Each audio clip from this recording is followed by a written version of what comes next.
തൊഴിലാളി മേഖലയിൽ നിന്നും ഈ വർഷത്തെ തൊഴിലാളി ശ്രേഷ്ഠ പുരസ്കാരം നേടിയിരിക്കുന്നത് ഇടുക്കി ജില്ലയിൽ നിന്നുള്ള അരുൾ കറുപ്പസ്വാമിയാണ്.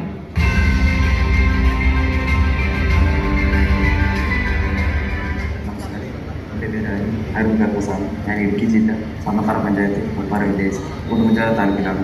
ഞാൻ തലപ്പുറം പൂപ്പാറ എന്ന് പറയുന്ന സ്ഥലത്താണ് താമസിക്കുന്നത്. ഞാൻ എൻ്റെ അമ്മച്ചി മാത്രമാണ്. ഞാൻ ഒരു ക്ഷീരകർഷക തൊഴിലാളിയാണ്. സ്ഥിരമായിട്ട് ഈ മരം വെട്ടും മരം കയറ്റും മരം വെട്ടും തൊഴിലാണ് ചെയ്യാനുള്ളത്.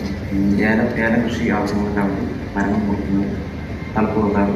പിന്നെ ഈ ഇലക്ട്രിക്സ് ഇതെല്ലായിട്ട് ബാങ്കിൽ അപകടമായിട്ട് നിൽക്കുന്ന മരങ്ങൾ മുറിച്ചു മാറ്റാനും വീടുകളിൽ അപകടമായിട്ട് നിൽക്കുന്ന മരം മുറിച്ചു മാറ്റാനും തൊഴിലാണ് ചെയ്യുന്നത്.